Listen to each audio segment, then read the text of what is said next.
Gusto mo rin bang bago raketa? Umiiyak ka. Sige na, siya na itong bago raketa mo. Lapit ako ba? O, ayos ba? Maganda ba? Ingatan mo yan, ha? Thank you. Kaya welcome. Hello mga mamis, after school nga ni Kyle nagyaya nga talaga dito yan dahil hindi na nga daw siya talaga nakakapaglaro. Maaga nga silang nag-uwian kaya naman kahit kako isang game lang ay makapaglaro siya. Pagka uwi naman sa bahay, nakita ko nga dito sa lamesa yung mga parcel ko kaya naman isa-isa ko na nga muna talaga tong binuksan. Araw-araw nga talaga may dumadating sa akin dahil nag-a-affiliate nga din ako. Alam nyo ba na nakakaipon din talaga ako ng bag kahit hindi talaga ako mahilig dyan? Nung kinabukasan, wala ngang pasok kaya naman pinakuha nga sa akin ni Kyle yung kakadating niya nga lang kahapon na Alps. I-message niya kasi yung nakakalaro niya dito sa bahay para ayain niya nga daw mag-badminton. Hi guys! Meron nga pala akong bagong Alsport na raketa. Nasira nga daw ng raketa ng kaibigan ko dito. Kaya naman susurprise nga natin siya at ibibigay natin sa kanya to raketa. Nagandahan kasi talaga si Kyle sa color na to kaya naman binili niya. Pero bigla na nga lang sinabi ng kalaro ni Kyle, nasira nga daw yung raketa niya kaya hindi siya makakapaglaro. Noong una nga sabi ni Kyle, pumunta ka dito, papahiramin na lang kita. Tumingin nga sa akin si Kyle at sinabi niya nga sa akin, ibibigay na nga lang daw niya yung Alpsport na binili niya na dumating kahapon. Kilig na kilig nga talaga si Kyle dito sa color niyan. Ito nga pala guys, yung ibibigay ko sa kanya. Sa akin sana to, pero sa kanya ko na nga lang bibigay. Dahil marami naman na akong raketa. Tara, pasayahin natin siya. Sa ganitong paraan lang, feeling ko sasayo talaga yun. Uy, pare! Bakit? Ano tayong badminton? Papayaramin na lang kita. Ayun, hindi, okay lang yan.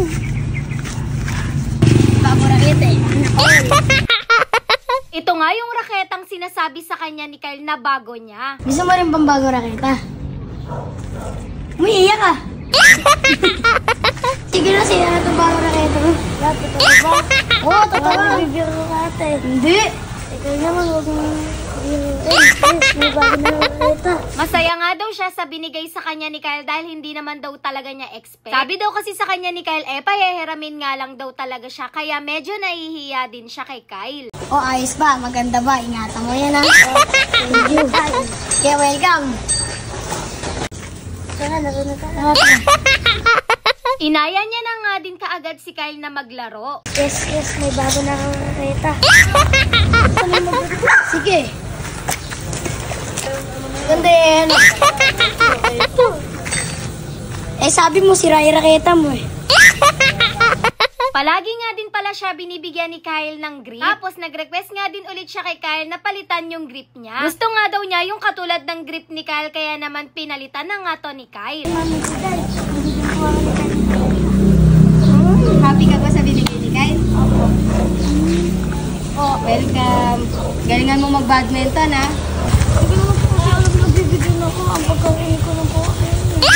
Oo, papahiramin ka nga lang talaga niya. Tapos sabi niya, bibigyan ka na nga. Kitang-kita nga dito talaga sa bata na to yung saya sa mukha niya. Nakakapaglaro na nga daw ulit siya sa pinaglalaroan ni Kyle ng badminton. Yung pinambili naman ni Kyle dito sa raketa na to, yun yung binabaon niya sa school na hindi niya masyadong nagagasto. Kaya naman kapag nag-order siya, hinahayaan namin siya ng daddy niya. New racket. Yung grip din to, pinapalitan ko na din po kay Kyle. Thank you, Mami Shaday at Kyle. Hindi!